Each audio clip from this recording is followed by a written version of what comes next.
तो स्टार्ट करते हैं। दो ध्रुवीयता का अंत।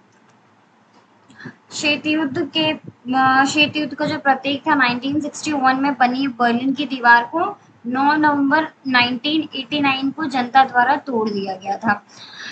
ये बर्लिन की दीवार जो बनी थी, इसको माना जाता था शीत युद्ध का प्रतीक है और इसको 9 नवंबर को तोड़ दिया गया था जब ये कंफर्म हो गया था कि अब यूएसएसआर का विघटन हो जाएगा। 25 दिसंबर 1991 को संघ का विघटन हो गया। सोवियत संघ का विघटन हो गया था। तो अब इसके जो जहाँ से इसका इमरजेंस हुआ था उसको जानते हैं। तो 1917 में बोल्शेविक क्रांति के बाद समाजवादी सोवियत गणराज्य अस्तित्व में आया था। सोवियत संघ में समतावादी समाज के निर्माण के लिए केंद्रीकृत योजना राज्य के नियंत्रण व आधारित और साम्यवादी दल द्वारा निर्देशित व्यवस्था सोवियत प्रणाली थी। जो सोवियत संघ था वो समाजवादी था, सोशलिस्ट था। वो समाज पर और राज्य पर ज्यादा फोकस करता था, जबकि अमेरिका जो था वो पूंजीवादी था। वो व्यक्तिगत स्वतंत्रता और व्यक्तिगत चीजों पर वो ज्यादा बल देता था। फिर सोवियत प्रणाली की जो विशेषताएं थी क्या क्या थी। सोवियत प्रणाली पूंजीवादी व्यवस्था का विरोध तथा समाजवाद के आदर्शों से प्रेरित थी। नियोजित अर्थव्यवस्था थी। कम्युनिस्ट पार्टी का दबदबा था। उन्नत संचार प्रणाली थी। उत्पादन के साधन पर राज्य का नियंत्रण था। अब दूसरी दुनिया सोवियत संघ को कहते थे और पहली दुनिया थी वो अमेरिका थी।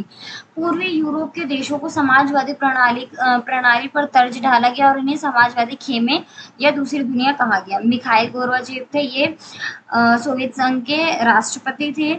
1980 के दशक में मिखाइल को राजनीतिक सुधारों तथा लोकतंत्रीकरण को अपनाया और उन्होंने जिन सुधारों को अपनाया उसको पेरेस्ट्राइका और ग्लासनोस्ट कहते हैं, जिसका अर्थ होता है पुनर्रचना और खुलापन। सोवियत संघ की समाप्ति की घोषणा 1991 में बोरिस येल्त्सिन के नेतृत्व में पूर्वी यूरोप के देशों ने तथा रूस, यूक्रेन व बेलारूस ने सोवियत संघ की उससे घोषणा कर दी थी। CIS 15 राज्यों का नया उदय हुआ था इसके विघटन के बाद से। सोवियत संघ के विघटन के जो कारण थे क्या क्या थे।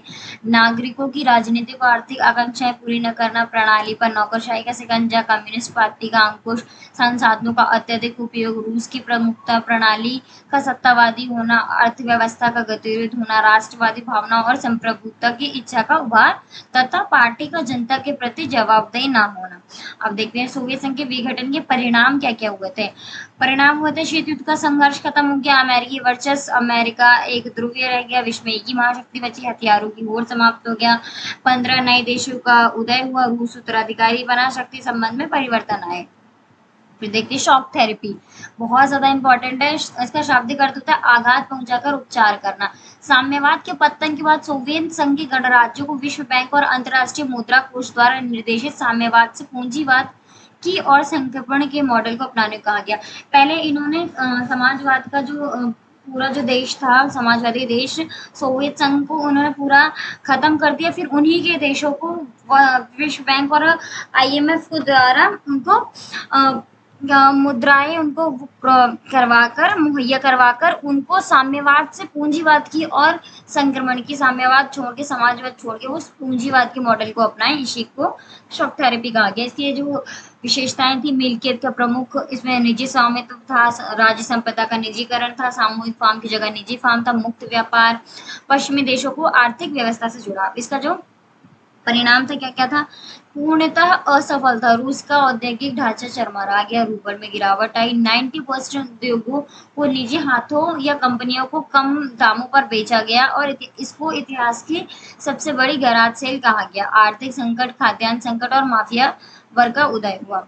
लास्ट, शासन व तनाव के क्षेत्र, पूर्व सोवियत संघ के अधिकांश गणराज्य संघर्ष की आशंका वाले क्षेत्र, इन देशों में बाहरी ताकतों की दखलंदाजी भी पड़ी। रूस के 2 देशों चेचन्या और दागिस्तान में अलगाववादी आंदोलन चले। चेकोस्लोवाकिया 2 देशों में बट गया, चेक तथा स्लोवाकिया। बाल्कन क्षेत्र, बाल्कन गणराज्य यूगोस्लाविया गृह युद्ध के कारण कई प्रांतों में बट गया। एस्टोनिया, लताविया और लिथुआनिया 1991 में संयुक्त राष्ट्र संघ के सदस्य बने और 2004 में वे नाटो में शामिल हो गए। मध्य एशिया के तजाकिस्तान में 10 वर्षों तक यानी 2001 तक गृह युद्ध चला। अजरबैजान, आर्मेनिया, यूक्रेन, जॉर्जिया में भी युद्ध चला। मध्य एशिया के गणराज्यों में पेट्रोल के विशाल भंडार थे, इस कारण यह प्रतिस्पर्धा का अखाड़ा बन गया। ये कुछ इंपॉर्टेंट पॉइंट्स थे।